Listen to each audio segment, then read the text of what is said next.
35% des Français ont moins donné en 2022, un recul qui les justifie par le fait qu'ils peuvent moins se le permettre qu'auparavant. Il faut dire qu'en plus du contexte de la guerre en Ukraine, il y a eu cette fameuse flambée des prix.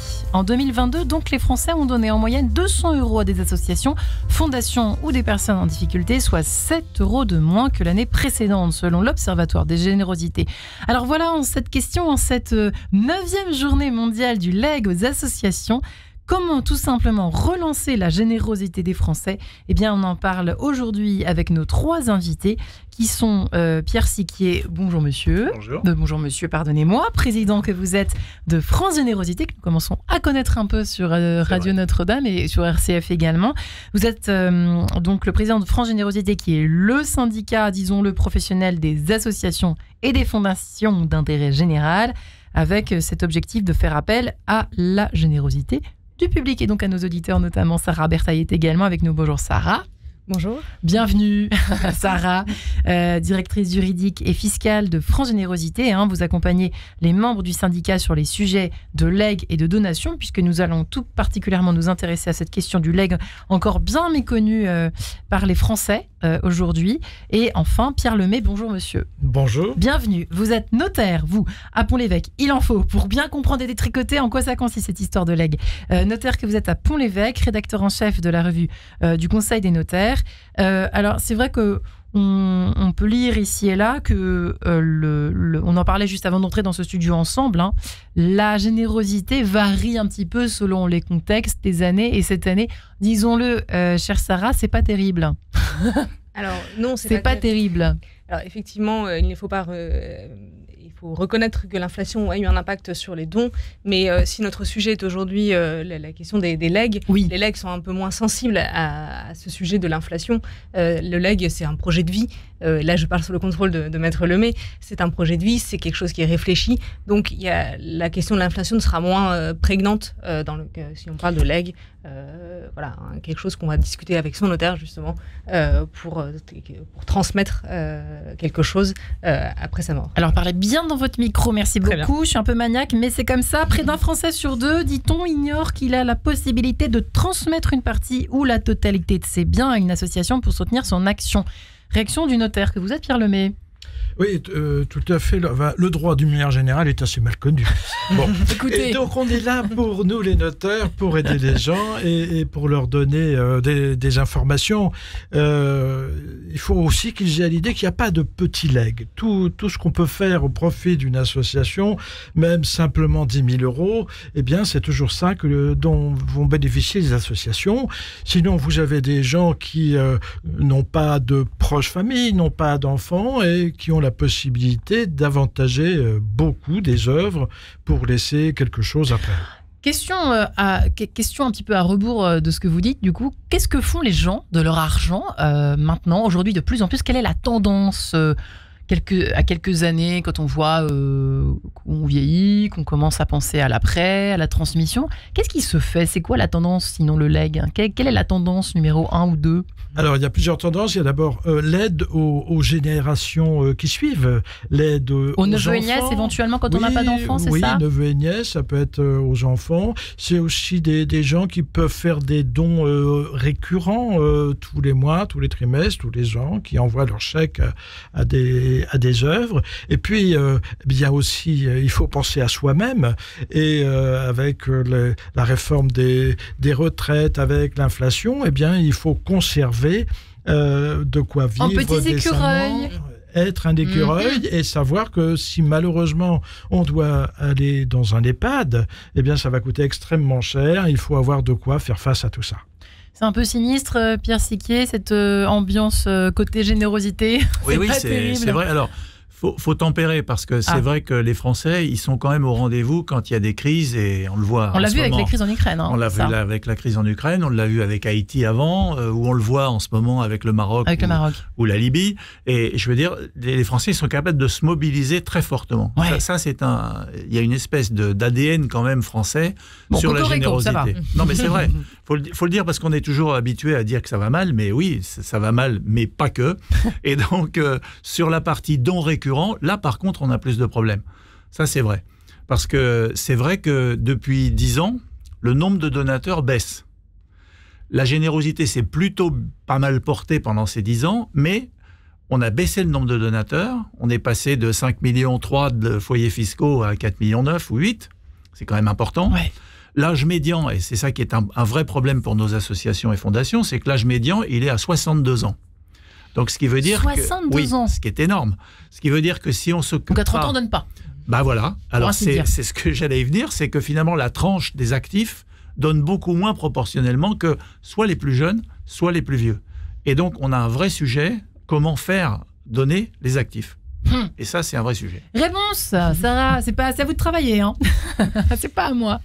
Alors, oui. Comment on fait alors pour relancer ? Et l'histoire du leg aussi en fait partie. 9e journée mondiale, c'est pas par hasard. On en riait presque avant de commencer l'émission. Bah oui, ça fait déjà 9 ans qu'on s'intéresse finalement de façon internationale à cette histoire de leg, parce qu'il y a de plus en plus peut-être aussi de fondations à travers le monde qui naissent chaque année. Sarah, est-ce que c'est un peu ça aussi ? En France, je ne sais pas où on en est, côté fondation, mais... Alors, il y a beaucoup de fondations en France, fondations, associations reconnues d'utilité publique, qui peuvent effectivement recevoir des legs. Oui.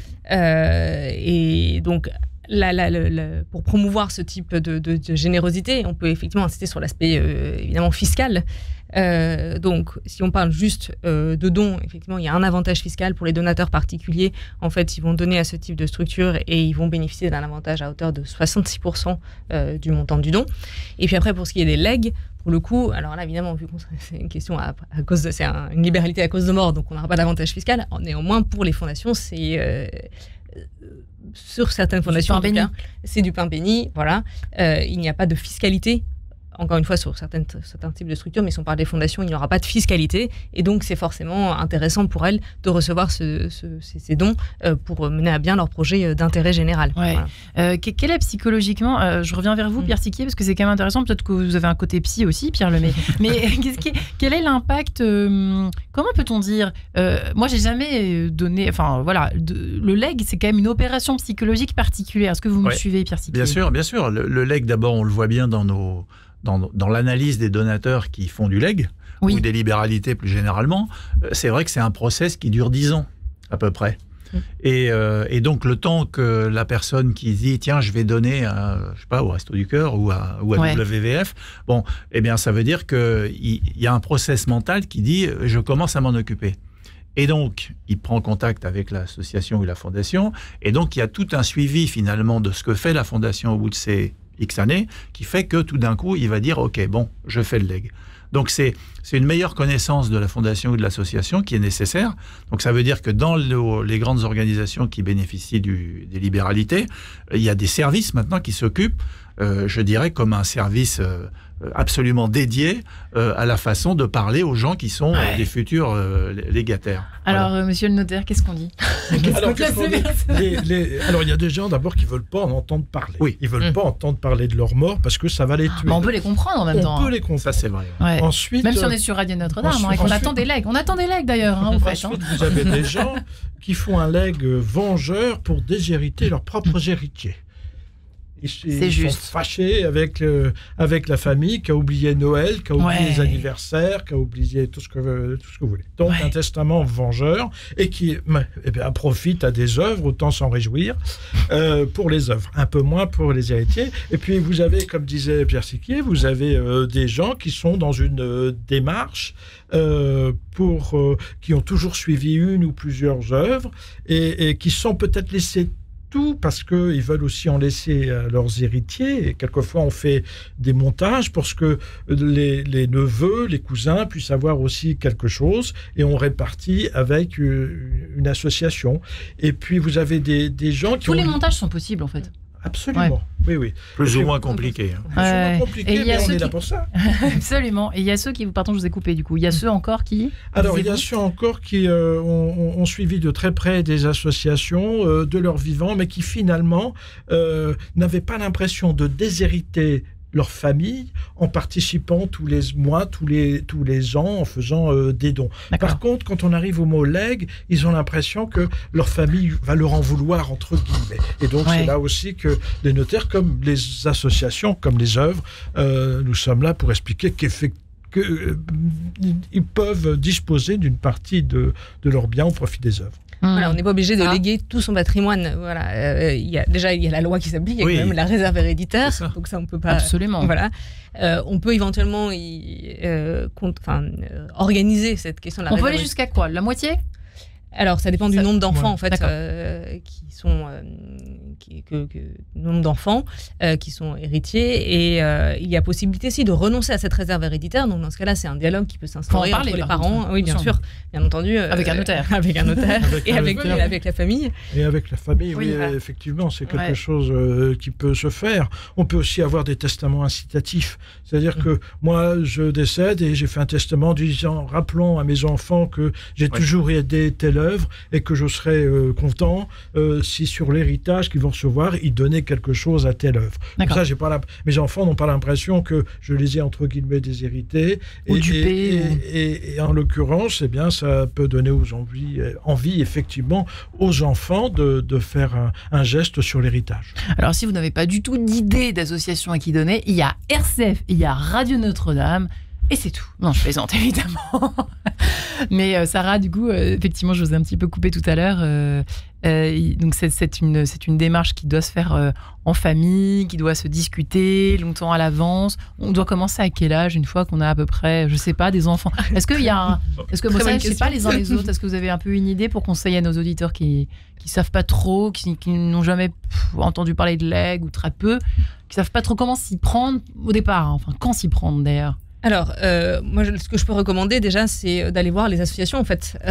Parce que, comme le rappelait Pierre Siquier, il y a effectivement des personnes qui sont chargées de relations testateurs et qui peuvent tout à fait vous expliquer déjà à quoi va servir le legs, comment on l'utilise, quels sont les associations, les projets qui peuvent être soutenus et qui peuvent expliquer aussi comment s'organise un legs. Et puis, évidemment, contacter le notaire, le cas échéant, pour ensuite formaliser cet acte de générosité.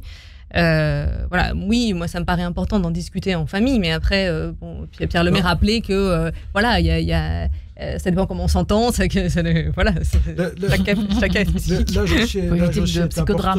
Là, c'est important aussi quand vous avez quelqu'un qui a 40 ans, qui a des enfants de 10 ans, son but premier, c'est de protéger la famille. On est d'accord. S'il lui arrivait quelque chose. Ça me paraît normal. Donc on arrive plutôt dans des générations proches de la retraite ou à la retraite, qui ont pu faire un bilan, qui ont déjà peut-être aidé leurs enfants, quand il y a des enfants, et qui protègent leurs conjoints et qui voient une tirelire ou une cagnotte pour les associations ou les fondations.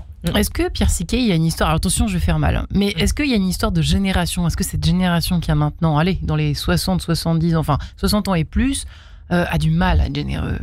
Ah non, alors justement, c'est pas vrai, non. D'accord. Et parce que quand vous regardez les chiffres, mais je parle sous ton contrôle, je crois qu'en 10 ans, les libéralités et les legs ont augmenté de 41% dans la structure bilancielle des associations et fondations.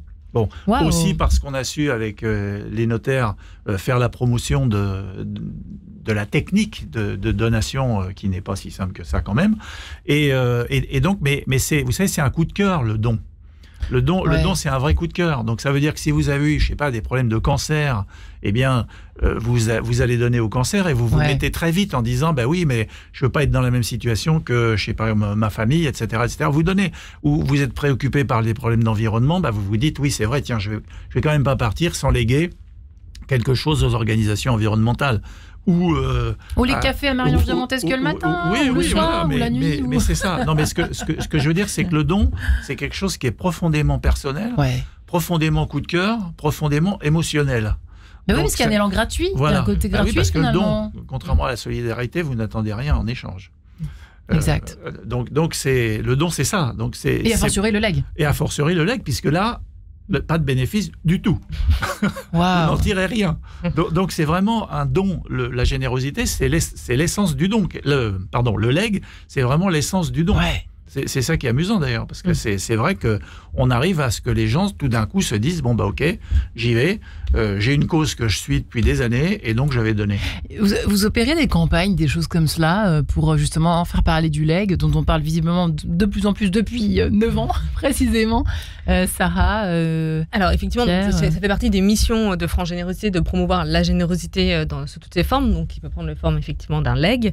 Nous avons un partenariat avec le Conseil supérieur du notariat, donc pour familiariser en tout cas les notaires à ces sujets. Un Français sur 2 qui n'y connaît rien, c'est quand même parlant. Donc il faut effectivement en parler. On a publié récemment un guide justement sur un guide des libéralités. Donc c'est comme ça qu'on promeut le legs et la générosité encore une fois de manière générale. Et puis après chaque structure aussi a sa campagne de legs. Vous avez probablement pu voir passer des affiches dans le métro. Voilà, pour faire un leg, ou à la radio même, faire un leg. Eh bien oui, voilà. Effectivement. L'avantage, alors on va peut-être se séparer pendant quelques instants, je suis très curieuse de plein de choses autour de cette histoire du leg, dont nous fêtons la journée mondiale ce soir, depuis ce matin en tout cas, et Mozart est avec nous tout de suite, presto, pour ce quatuor à cordes en ut majeur K157, à tout de suite.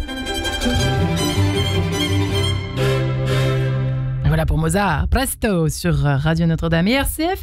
En cette journée mondiale de legs aux associations, comment relancer cette générosité des Français qui peinent un petit peu, et oui, depuis 2 ans, même depuis 10 ans, dit Pierre Siquier, mais surtout depuis 2 ans, et on comprend pourquoi, évidemment, dans ce contexte de crise au pluriel. Pierre Siquier qui est avec nous, président de France Générosité, Sarah Bertaille également chez France Générosité, qui est directrice juridique et fiscale de cette association, de cette entreprise, de ce syndicat, pardonnez-moi, je cherchais le terme précis. Et Pierre Lemay, qui est notaire à Pont-l'Évêque, rédacteur en chef de la revue du Conseil des notaires. Effectivement, vous disiez à l'instant une chose assez intéressante, nous parlions de psychologie, puisqu'il y en a énormément, évidemment, dans ces histoires de rapport à l'argent et puis de rapport à la mort, en ce qui concerne le legs en particulier, dont nous nous occupons ce soir, cet après-midi, dans cette émission Quête de sens. Pierre Lemay, il vaut mieux être bien portant et donc tout va bien, on peut parler de legs, quoi. En gros, c'est un peu ça l'histoire. En fait, il nous arrive, nous les notaires, de parler de la mort à un moment qui n'est pas critique pour celui qui va entendre notre discours. Première maison, premier appartement. Première maison, c'est au moment du mariage où on indique aussi que selon le choix du régime matrimonial, il y aura telle ou telle règle qui pourrait s'appliquer au moment de la succession. Donc c'est également lorsqu'une personne vient nous voir après réflexion, après avoir vu une émission à la télé, après plein de choses, après avoir entendu des voisins qui viennent nous voir et nous dit voilà, je voudrais laisser quelque chose à telle ou telle œuvre. Alors quelquefois même elle nous dit qu'est-ce que vous me conseillez comme œuvre? Alors là, moi je me mets en arrière en disant je ne suis pas là pour vous prescrire une œuvre, mais je suis là pour vous orienter. Donc quel est votre souhait? Est-ce que c'est la recherche médicale? Est-ce que c'est la lutte contre telle maladie? Est-ce que c'est les enfants? Est-ce que c'est les animaux aussi? Ou est-ce que c'est l'église ou les radios? Merci bien. Vous reviendrez. Voilà. Donc on est là pour leur dire qu'est-ce qu'il est possible de faire et pour leur dire aussi quelle est la fiscalité. Vous pouvez avoir envie d'aider une association, mais qui va être imposée alors que une autre association faisant à peu près la même chose, elle ne va pas être imposée. Oui, il faut bien se renseigner quand même, effectivement, de nombreuses années avant et pas à l'article de la mort, quoi. C'est un peu ça, finalement, oui. Pierre Siquier, c'est... Oui, mais en plus, ceux qui déclenchent le legs, ils sont plus vieux que ceux dont parle Pierre, c'est-à-dire qu'ils ont plutôt 60 ans. Pour l'instant, oui. Pour l'instant. Et l'idée, c'est précisément de commencer à discuter avec eux, pas trop tard, pour que ça rentre dans leur processus de vie, je dirais, ou d'appréciation de la vie plutôt. Et voilà. Mais c'est vrai qu'on a beaucoup de travail à faire, mais sur le côté legs et libéralité d'une part, mais aussi sur le côté don en général, comme je le disais au début. Est-ce qu'on a une idée? C'est ce que je me demandais en préparant l'émission. Au fond, au sens général, on quitte un tout petit peu le legs, le temps de comprendre un peu dans quel contexte nous parlons aujourd'hui tous les 4. Les jeunes donnent... dans quelle dimension psychologique, dans quelle logique sont les personnes à partir de 50-60 ans, par exemple, qui donnent, et dans quelle logique sont plutôt les vingtenaires qui donnent éventuellement? Est-ce qu'ils donnent d'ailleurs les vingtenaires? Oui, ils donnent, alors évidemment avec des montants qui sont un peu différents. Hein. C'est-à-dire que c'est vrai que les petits dons, d'ailleurs, c'est un de nos problèmes aussi, c'est que les petits dons ont diminué très fortement ces dernières années. Hein, les dons en dessous de 150 € ont fortement diminué, ce qui explique d'une part que les plus jeunes ont du mal à donner et aussi que les gens qui sont en revenus critiques, ils donnent moins. C'est un fait indiscutable. Pour revenir aux jeunes, je pense que les jeunes, c'est pareil, c'est la cause. C'est-à-dire que c'est peut-être encore plus que les personnes plus âgées. Un truc intéressant, c'est que on fait de la collecte de rue. Ouais. Bon, la collecte dans la rue avec les gens qui sont des représentants des organisations. C'est le mode de collecte qui ramène le plus de jeunes, c'est-à-dire le plus de jeunes et encore en plus, qui ne donnent pas une fois, mais qui donnent en prélèvement automatique mensuel. Et c'est étonnant, c'est toujours étonnant de voir que dans le siècle de la numérisation à outrance, du web partout et tout, eh bien, le canal qui obtient le plus de rentrées vers les jeunes, c'est un canal physique. C'est-à-dire de contact physique, c'est formidable. Dans un sens, c'est rassurant. Donc, voilà. Et le côté humain, finalement. Oui, le coup de cœur. Bah oui, le coup de cœur, et c'est le coup de cœur aussi. parce qu'on le voit bien dans les discours, c'est que quelqu'un qui vous aborde en parlant d'environnement ou de pauvreté ou de solidarité, il y a un dialogue qui s'installe entre des gens qui ont le même âge, déjà, ce qui n'est pas pareil que si vous recevez un mailing ou un post web. Et donc, ça veut dire qu'il y a un dialogue qui s'installe. Et donc, il faut bien réfléchir à la suite, c'est-à-dire qu'il faut instaurer un dialogue qui soit un dialogue d'intérêt et de coup de cœur sur une cause donnée. Et c'est comme ça que ça va marcher. Et donc, mais nos associations et nos fondations, elles ont beaucoup de travail à faire là-dessus, hein, parce qu'elles sont plus habituées à gérer le côté encore marketing direct, si on peut dire. Hein, c'est-à-dire, on vous envoie des trucs par la poste, vous les recevez, mailing et tout ça, qui continue à être 50% du canal de collecte. Hein. Donc, mais c'est en train de changer énormément. Et pour les jeunes, ça marche pas. Et pour les jeunes, ça marche pas. Donc, ça veut dire qu'il faut trouver où le web. Et là, on a beaucoup de progrès à faire sur le web. C'est-à-dire un contact direct par le web. Et puis, il y a cette histoire de collecte. Raconter une histoire. Face à face, de raconter une histoire, exactement. Ouais. Et aujourd'hui, on sait raconter une histoire quand on est en face à face. On ne sait pas forcément raconter une histoire quand on est sur le web, par exemple. Ouais. Parce que sur le web, c'est des process qui sont très différents. Oui, mais comment il faut faire? Comment on va faire? Il n'y a pas de raison qu'on n'y arrive pas. Donc, on va raconter une histoire, on peut tout à fait le faire, Dieu merci, sur le web. Et comment il faut le faire? Est-ce qu'il faut le faire avec beaucoup plus de contenu? C'est un des sujets aussi. Montrer qu'est-ce que vous faites en Afrique ou dans la rue. Au quotidien, concrètement voilà. Ou alors quel est l'impact de ce que vous faites aussi, parce que c'est un des sujets justement de la générosité, c'est de savoir quel est l'impact que votre don procure. Donc il y a tout un tas de facteurs qui se complexifient aujourd'hui et qu'il faut qu'on arrive à traiter globalement pour ne pas faire que le don baisse. Et en plus, avec cette foutue inflation, c'est vrai que ça n'arrange rien, parce que vous prenez l'année dernière, si vous enlevez les campagnes Covid ou Ukraine, le don aura progressé de 1%. Un peu plus. On parle de stagnation, je crois. Hein. Donc, ça veut dire, si vous prenez 1% et puis que vous mettez l'inflation en face, c'est moins quelque chose. Oui, c'est ça. Ouais. Donc, ça veut dire qu'on est en phase descendante et qu'il faut qu'on fasse très attention dans les années qui viennent, parce que l'inflation, elle ne va pas s'arrêter en 2 minutes.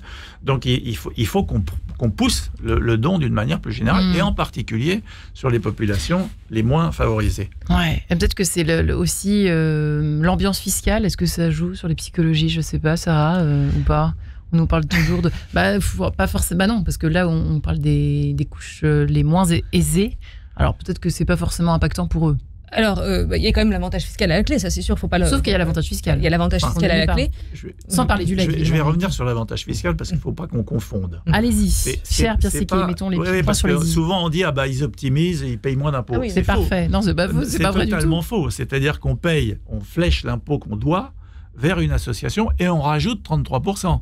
Donc, il n'y a aucune optimisation fiscale et aucun avantage fiscal là-dedans. C'est simplement une réduction de son impôt qu'on met à côté. Non, mais il faut être clair, parce qu'on nous reproche souvent de dire « Ah bah oui, mais regardez, c'est comme les critiques aujourd'hui sur les grands donateurs. » Bon, les grands donateurs, ils payent, ils font pas de l'optimisation fiscale, ils flèchent leurs dons, et ils rajoutent 40% pour les entreprises et 33%. Donc il y a quand même un élan. Oui, tout à fait. On ne peut pas parler de niche fiscale comme on l'entend parfois. Exactement. Parce que c'est faux. Quand vous donnez, vous vous appauvrissez. Et vous obligez l'État à en donner un peu avec vous, puisque ça va jouer sur le montant c'est une bien belle démarche dont nous parlons, en fait. C'est une bien belle démarche. Mais absolument, alors donnez, auditeurs, qui nous écoutez. Le mot niche fiscale. Abominable. Sarah. Moi, je voulais juste compléter sur. On parlait du don des jeunes, de l'effort. Alors, ça m'intéresse de nous hasarder un peu sur cette question-là, parce que peut-être qu'on peut aussi penser à d'autres formes de générosité. C'est-à-dire qu'il n'y a pas forcément le don financier, mais il peut y avoir aussi un engagement bénévole, par exemple. Comment va-t-il l'engagement ? Est-ce qu'on a des chiffres là-dessus ou pas ? Vous en avez ou pas ? Alors, il y a quelques chiffres qui sont portés par l'INGEP, mais là, je suis pas en mesure de vous donner. D'accord, mais il y a une tendance plutôt positive, rassurante ou pas ? Oui, les bénévoles, c'est ce qui permet de faire vivre en fait nos organisations, clairement.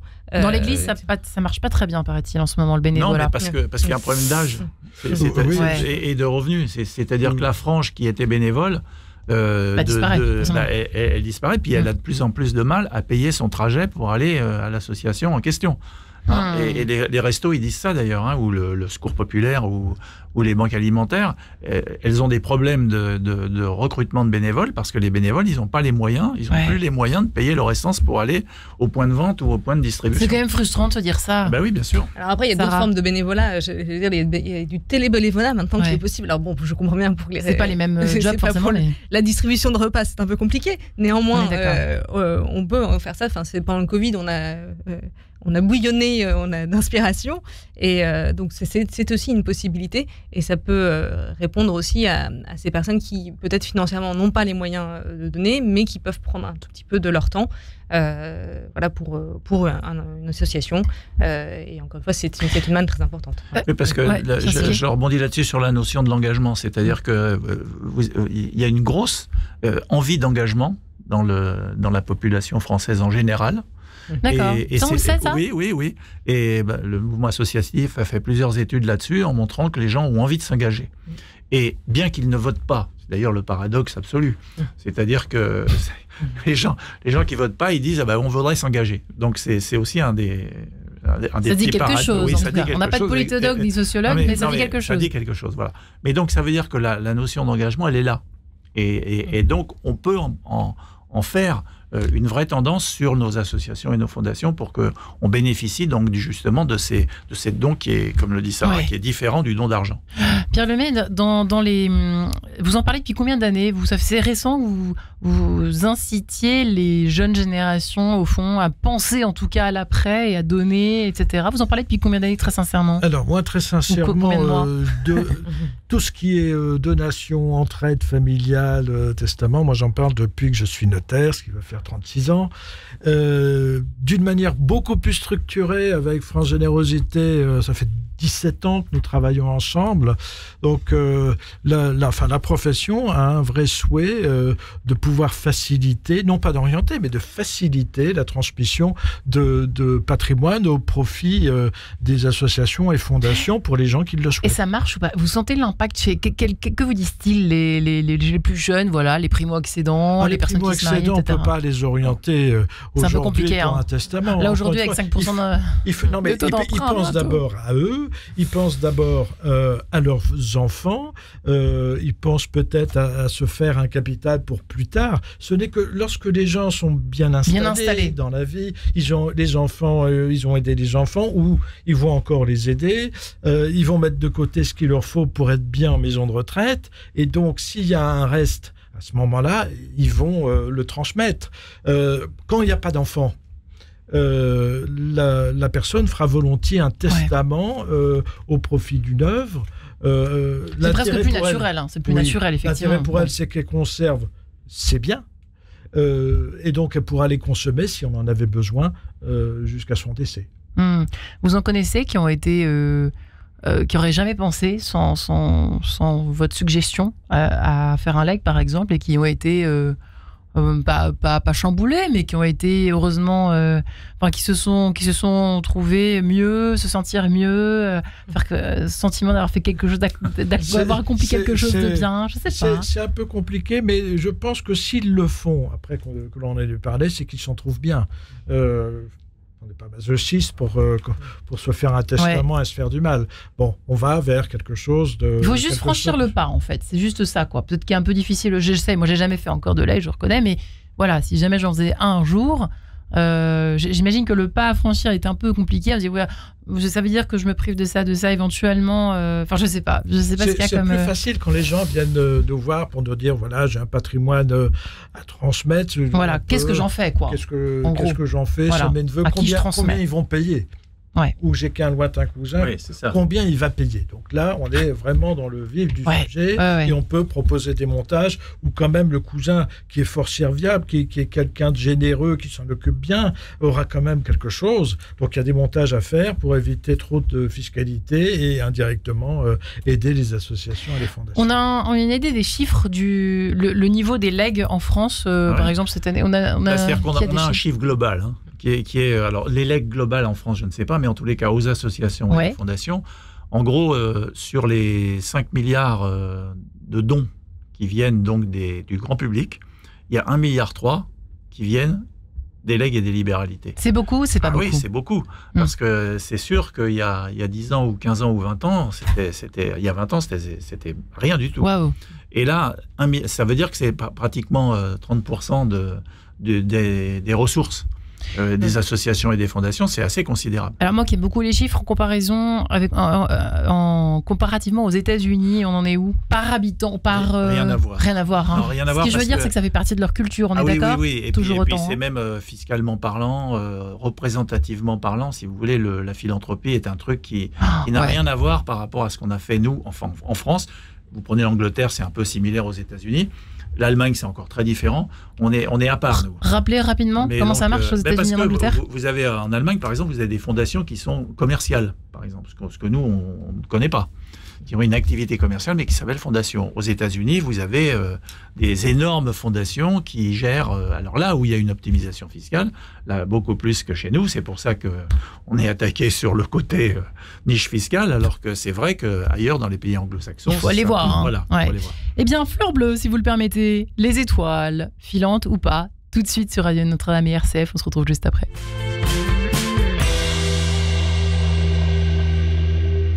Et voilà pour les étoiles, Fleur Bleue, à l'heure où nous parlons du legs et de générosité en cette journée mondiale du legs aux associations. Comment relancer cette générosité des Français qui a du mal un petit peu à redécoller après toutes ces crises au pluriel. Pierre Siquier, président de France Générosité, est avec nous. Sarah Bertaille, directrice juridique de ce syndicat, directrice juridique et fiscale. Et Pierre Lemay, qui est notaire à Pont-l'Évêque et qui est rédacteur en chef de la revue Le Conseil des notaires. Alors, c'est amusant, anecdote assez parlante finalement, Pierre Lemay, autour de cette démographie qui a impact sur les successions. Au fond, vous racontiez ça juste il y a quelques instants. Oui, on avait il y a 25 ans des héritiers qui avaient 40 ans. Aujourd'hui, ils ont 60 ans, ils sont retraités. Ça veut dire qu'on a toute une génération qui a profité de l'allongement de la durée de la vie. Ouais. Et on est revenu à un nombre correspondant à ce qu'il aurait dû être si on avait gardé la même tranche de vie. Donc les gens qui avaient 60 ou 70, ils décèdent à 80, 90. Et maintenant, on retrouve le nombre de successions. Alors ça veut dire aussi que les héritiers n'ont plus les mêmes besoins. Parce que quand vous héritez à 40 ans, vous avez besoin qu'on vous aide. Ouais. Quand vous êtes à 70 ans ou que vous êtes déjà bien installé, moi j'ai par exemple des héritiers qui renoncent pour que ce soit leurs propres enfants qui en bénéficient. Et ça, on peut ça, d'ailleurs, en l'occurrence? Oui, tout à fait. Donc, c'est un petit peu la même chose pour la générosité. Ouais. Les gens qui ont fait un testament, qui l'ont fait à 60 ans, finalement, il va s'exécuter à 90 ans. Et c'est pour ça qu'il faut être aussi prudent dans la rédaction du testament. Il faut envisager que finalement, la chose peut changer. Imaginez Yvonne, elle a fait un testament pour dire « je lègue mes liquidités à mes cousins et je lègue ma maison à telle œuvre ». Oui. Et puis Yvonne, malheureusement, elle perd la tête, elle va en EHPAD, elle a un tuteur qui va vendre la maison. Eh bien, le legs de la maison à l'œuvre, ce legs va devenir caduc et c'est les cousins légataires de l'argent qui vont tout ramasser. Donc il faut qu'on imagine, et on le fait, nous les notaires, un testament évolutif. Pour dire que dans un cas pareil, eh bien, l'œuvre aurait le droit à tant de % de mes liquidités. Pierre Siquier, heureusement qu'il en existe des petites subtilités dans le droit. C'est sûr, c'est sûr. Oui, il y a plein de choses très différentes. Sur le côté donation-partage aussi, qui est un sujet différent de celui du legs proprement dit, mais c'est vrai qu'aujourd'hui, on peut donner, les gens le font déjà beaucoup pour leur famille, donner aux enfants du vivant. On peut très bien le faire pour les associations et les fondations. On peut très bien donner aussi de l'usufruit d'action, parce beaucoup de nos fondations ou associations sont contactées par les start-upers. Les fameux milliardaires. Qui se disent on a gagné beaucoup, 30 ans. Voilà, qui ont gagné beaucoup d'argent. Et donc, comment je fais quand même pour en redistribuer un peu dans la société?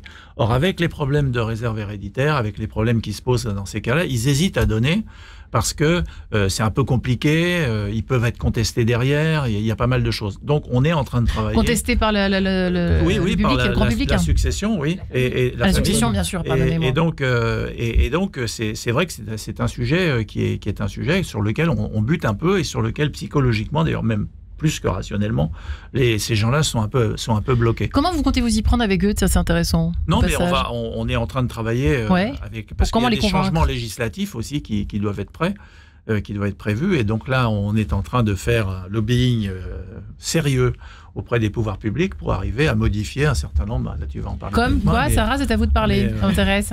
C'est-à-dire, qu'est-ce qui est prévu? Qui me renvoie la balle. Avez-vous bien appris votre leçon? Non, effectivement, c'est la mission de France Générosité de promouvoir les générosités auprès de nos interlocuteurs publics. Donc, nous, c'est pas tant sur les affaires fiscaux. Enfin, voilà, on est plutôt sur l'idée de stabiliser le cadre fiscal, mais on a envie de favoriser les dons. Et donc, on a proposé. On propose effectivement de faciliter la renonciation à la réserve héréditaire. On propose également de faciliter les dons de congés payés et RTT. Voilà, tout ça, c'est des choses qui, on espère, vont évoluer dans les mois, les années à venir. Pour faciliter encore une fois la générosité du public. Et nos amis start-upers, là, quel est votre point de vue là-dessus, de votre côté, Sarah? Alors là, il faudrait, pour le coup, c'est un travail de longue haleine auprès de l'administration fiscale. Gros chantier. Gros chantier. Et là, c'est plutôt auprès de l'administration fiscale plus que nos gouvernants, où en fait il faut changer la façon de penser de l'administration fiscale, où à partir du moment où on a des actions, tout va mal, c'est du commercial, il ne faut surtout pas en prendre, alors que non, nos fondations, nos associations, ce sont des organismes à gestion désintéressée qui peuvent éventuellement détenir des titres de société si elles le souhaitent, dès lors que... Et ça, on ne le sait pas assez, peut-être. Non, on ne le sait pas assez. Moi, je ne sais même pas si je le savais, mais c'est vrai que ce n'est pas naturel de se dire ça. C'est vrai, oui. Peut-être que chez nos confrères...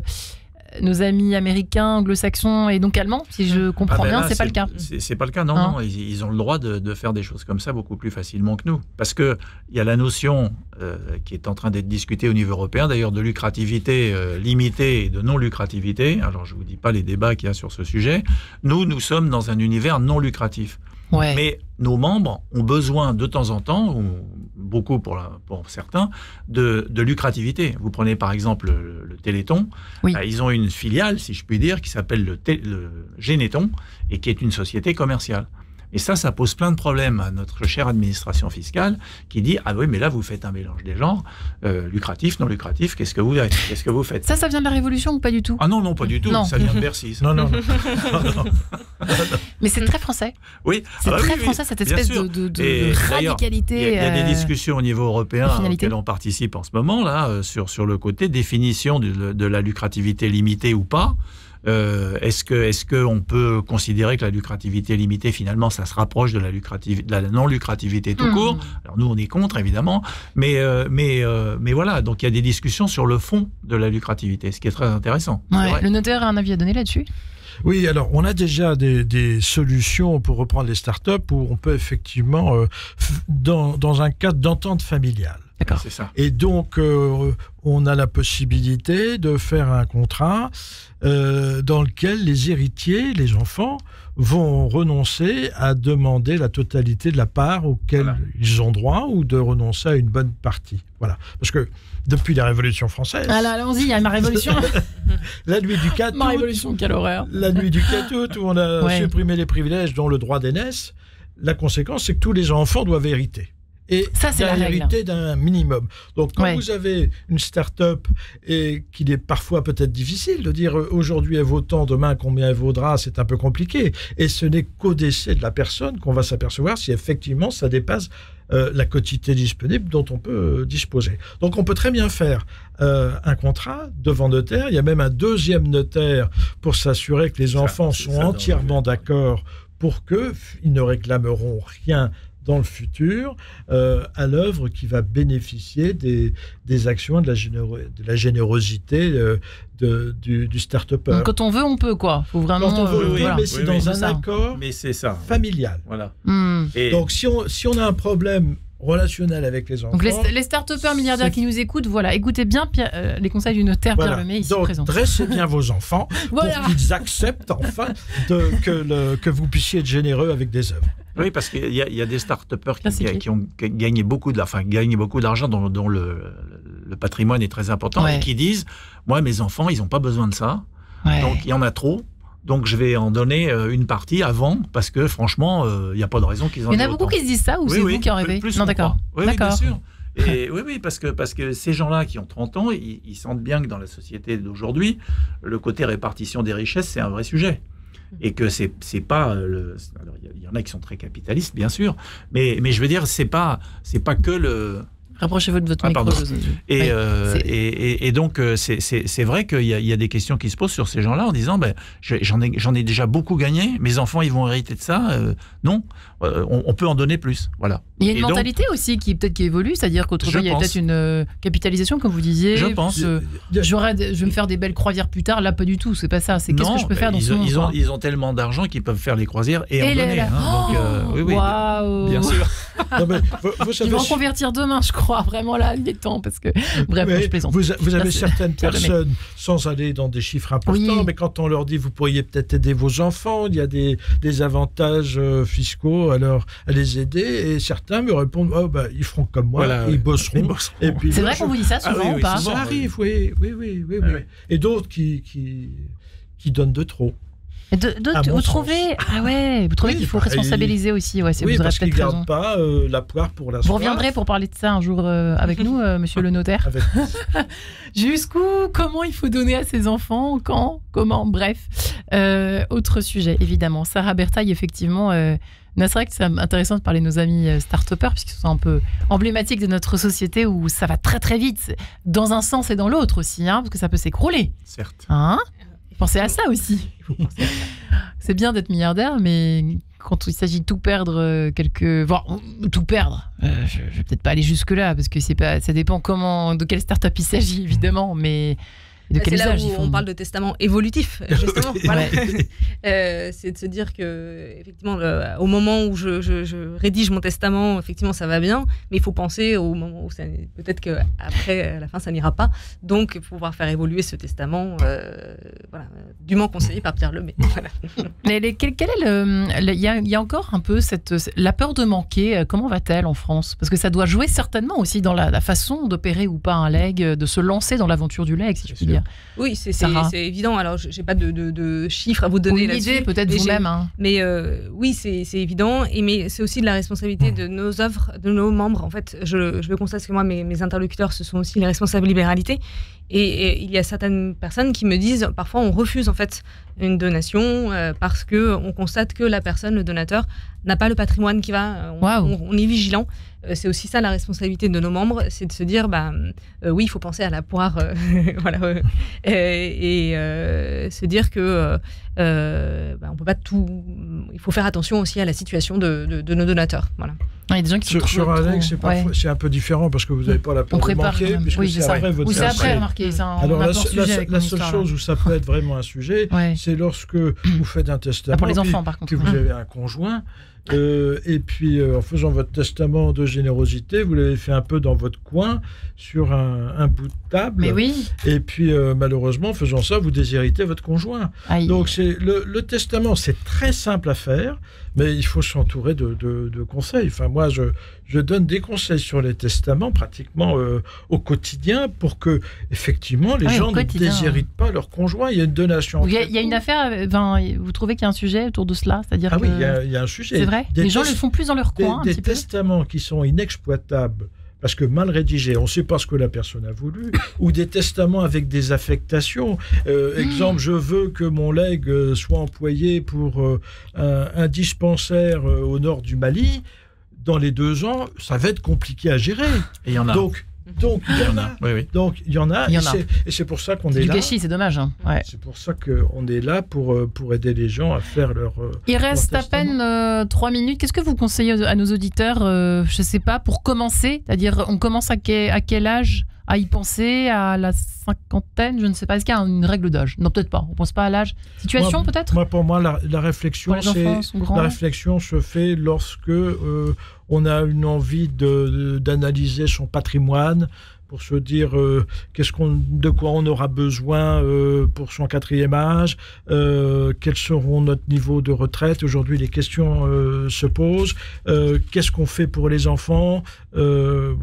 Et puis pour la personne qui n'a pas d'enfant, qui peut-être n'a même plus de conjoint, donc dans ce cas-là, c'est bien au moment de la retraite, ou même un peu avant, lorsqu'il n'y a pas de famille particulière à avantager. Enfin, je connais des gens qui sont tout se passe bien. Seuls.